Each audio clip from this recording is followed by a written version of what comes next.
you guys, and welcome back to my channel. As you guys can see, we didn't have the smoothest start to our trip because our flight was delayed by an extra 4 hours. It was already just 4 hours, and then it was delayed an extra 4 hours because of someone having a health emergency in that wait time, as well as the flight attendants clocking out, which meant they couldn't work anymore. So we had to wait for completely new flight attendants to come and save the day. Look at them climbing. I could never. Oh my goodness gracious. But he's about to make it. That's dope.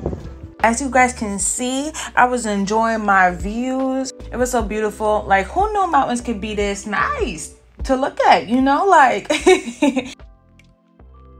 That's me in a mountain. Yup. And it was super cool because myself, I fell in love with this particular mountain where you see the snow at.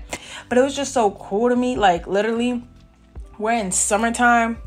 You see, we're right here by these red rocks, these red mountains, and then you just look a little bit to the right and you see this big old mountain with snow like you in December and you around Christmas time and all of that. But this place was called Garden of the Gods, as you guys just saw, and I loved it. I believe it's actually a really, really good place to just bring tourists around just to see all the nice views. And there's so many alternate routes that you can take in terms of stops, where you can just stop and really enjoy your view and just enjoy your time. Hey you guys, so today we are about to do more tourist areas type of things. So I'm gonna bring you guys along with me, and I'm already ready. I wear this white shirt, black leggings, shoes I'm okay with messing up, and we about to get on the go.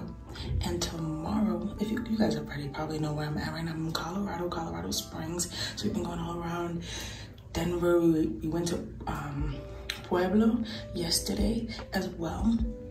So we've been kind of going around and seeing certain areas and all that stuff. But tomorrow we're gonna do something that I'm really, really anxious about and nervous. That apparently is so it's on the side of a mountain and it's stairs that go all the way up to the top of the mountain. And it's over 2,700 some steps. I'll be dying at the Stairmaster at Planet Fitness, okay? So we about to see how that goes, but tomorrow I'm gonna do that. But I'm gonna bring you guys a little bit more along with me so you guys can see.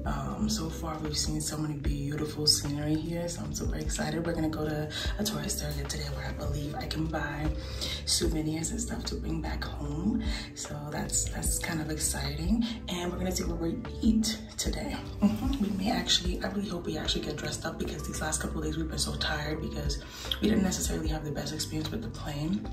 And the plane on the way here was delayed by 4 hours, making a 4-hour flight into an 8-hour flight. And we were just parked. It was just bad. It was just a whole bad experience, but it's gotten better since we landed and stuff.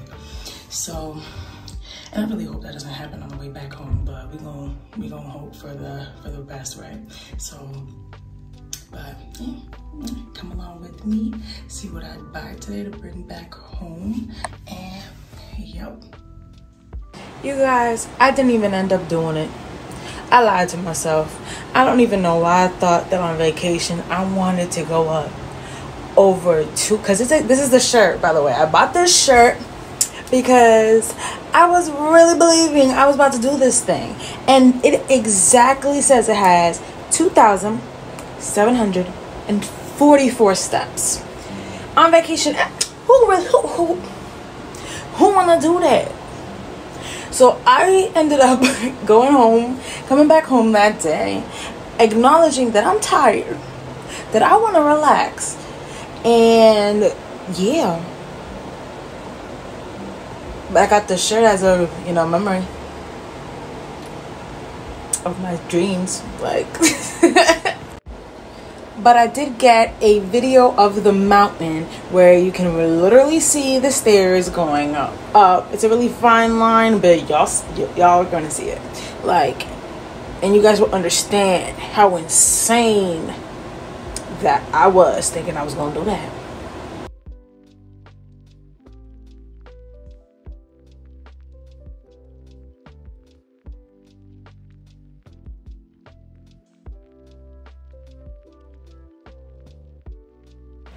So we went to Pike National Forest, and I believe it's like 14,000 feet up in the air, and you can drive all the way up, multiple stops on the way up as well. But on the way up, you see these gorgeous, gorgeous views. This camera is not even doing it justice. Like, in person, these views are astonishing. They really catch your attention. Like, you're looking at the same thing, but it's just equally as impactful.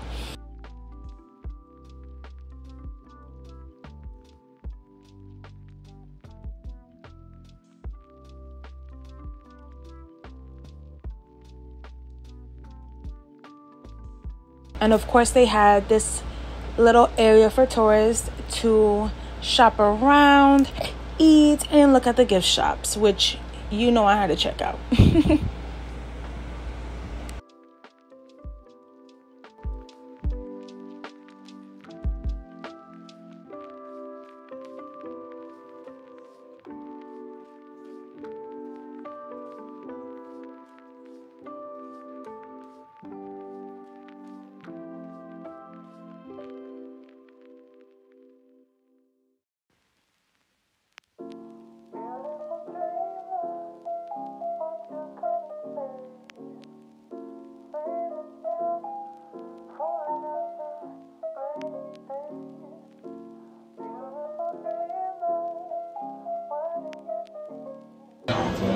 Tavakala, Sun Mountain.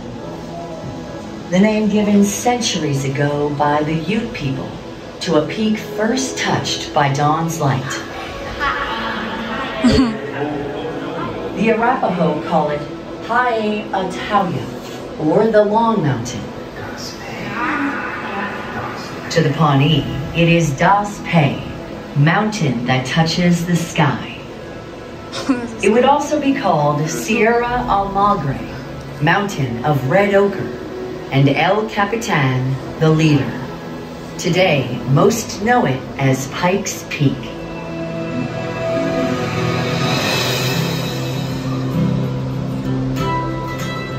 From the grassy meadows of its foothills, up to the pines, firs, and aspens of the montane zone, the evergreens of the subalpine zone, to the summit's alpine grasses and lichens, the natural beauty of Pikes Peak has lured visitors for generations.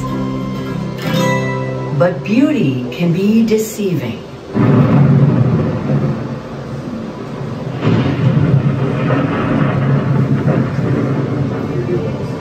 The mountain is also harsh, unforgiving, and dangerous. Pikes Peak's rugged landscape has been forged over millions of years.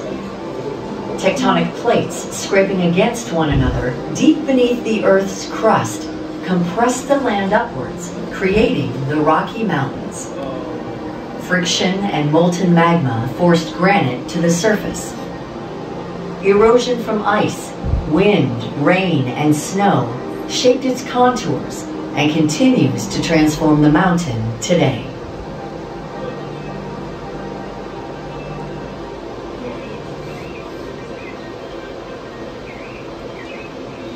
For centuries, indigenous people have lived here, tracing their very creation to the mountain's summit. European explorers and new American settlers also set their sights on the sacred mountain. Some, like explorer Zebulon Pike, were enticed by the challenge of reaching its summit. Others were lured by the prospect of riches or the promise of a new home.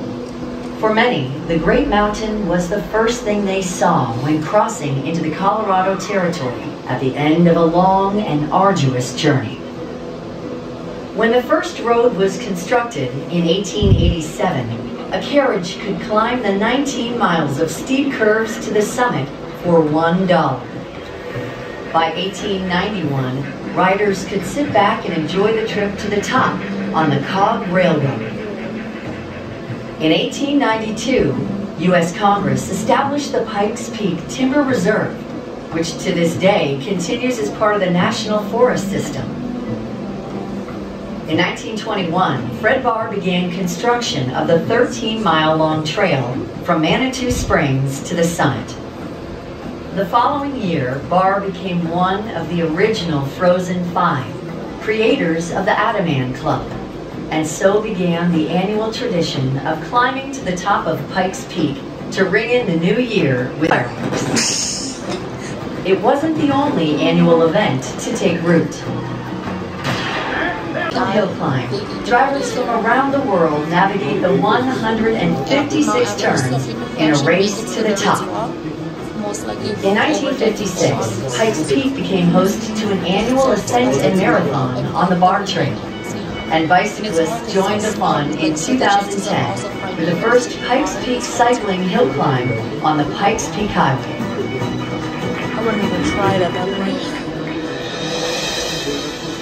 And then you see like the mountains. However you reach its summit, Pikes Peak offers something for each of the 500,000 people who visit every year. Pristine forests, clear waters, and rocky trails. The mountain's allure has withstood the test of time, but we must each do our part to ensure its future. So as the world changes around it, Pikes Peak remains rugged and majestic, truly America's mountain.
This is super cool, and the mountain is so high, you guys, that they have like a little tire check station here. It's a little bit more further down than half the point of the mountain, but they have a place where they check your brakes because you have to go up so many feet.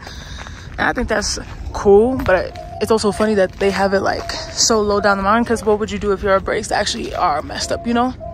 But the views here are awesome. I know everything looks the same, but it's equally as beautiful.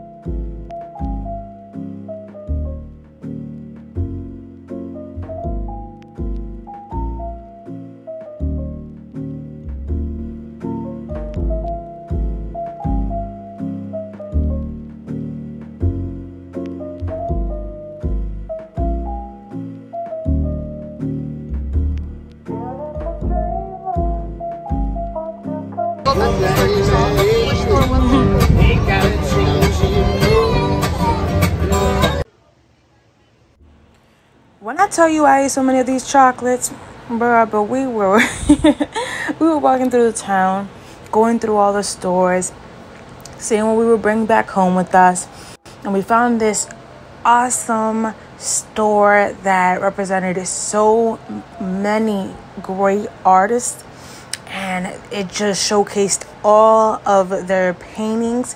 And of course I had to bring one for myself back home, but you guys can see like they're so talented. Like some of these really caught my attention because they were so beautiful. Like we even went back, like I had to go back and make sure, you know, I got everything I wanted to bring home with me, because what? And I was so close to getting another painting, but I told myself to chill. They had masks, they had so many beautiful things. And I love the whole idea of them supporting artists.